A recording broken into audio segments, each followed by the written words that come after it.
William Shakespeare, one of the greatest dramatists, he said in his drama, As You Like It, the world is a stage and we all are the mere actors.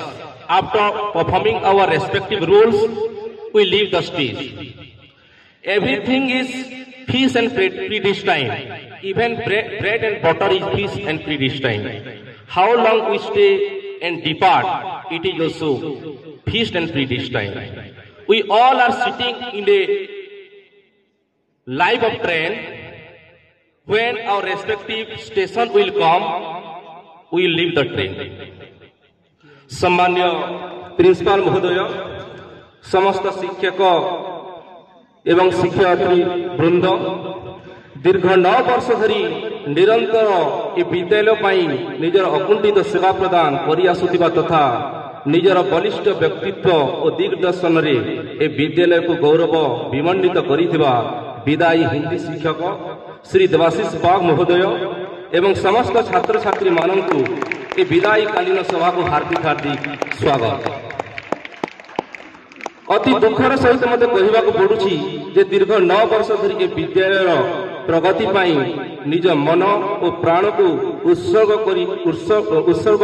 करी देइथिबा तथा सिय अजादित और अफुरंत उद्यम बल ए विद्यालय को आगक नेबार प्रयास करिथिबार सुदक्ष और यशस्वी आम हिंदी शिक्षक आम स्कूल रु ट्रांसफर हो जाइछे।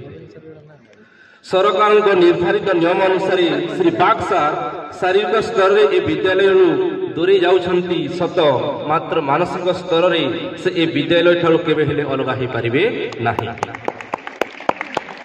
मु दृढ़ निश्चित श्री बाग सार आजीवन ए विद्यालय सह जोड़ी होई रहिबे और निरंतर विद्यालय प्रगति सकाशे प्रचेष्टारत रहिबे मोर आशा और विश्वास।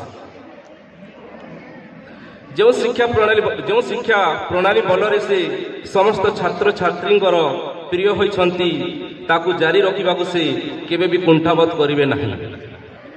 से पिला मानकू पाठ पढ़िबा सहित सेमानकर चरित्र गठन एवं शृंखलित जीवन केमिति ठीक हे पारिबो से ताहा सबले प्रचेष्टा करुथिले। तांकर त्याग बलिदान एवं अवदान पाई ओडिशा आदर्श विद्यालय पिपिलीपाली चिरऋणी ही रहिबो। तांकर शिक्षादान प्रणाली और व्यक्तित्व खाली छात्र छात्री मानक नुहे बरं समस्त शिक्षक एवं शिक्षयित्री को अनुप्राणित करे।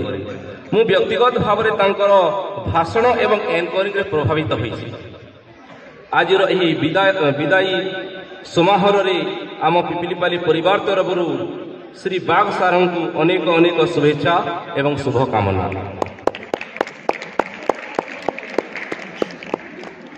आपण माने जानिथिबे जड़े शिक्षक जेते दक्ष जेते सुदृढ़ हेले मध्य गोटे छात्र बिना गोटे शिक्षकर परिचय न थाए।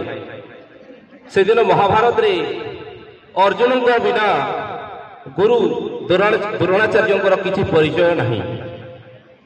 महावीर कर्ण बिना परशुराम किसी परिचय नहीं।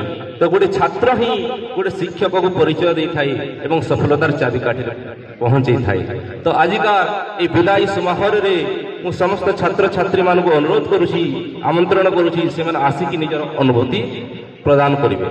Please the students who are interested please come and share your feelings.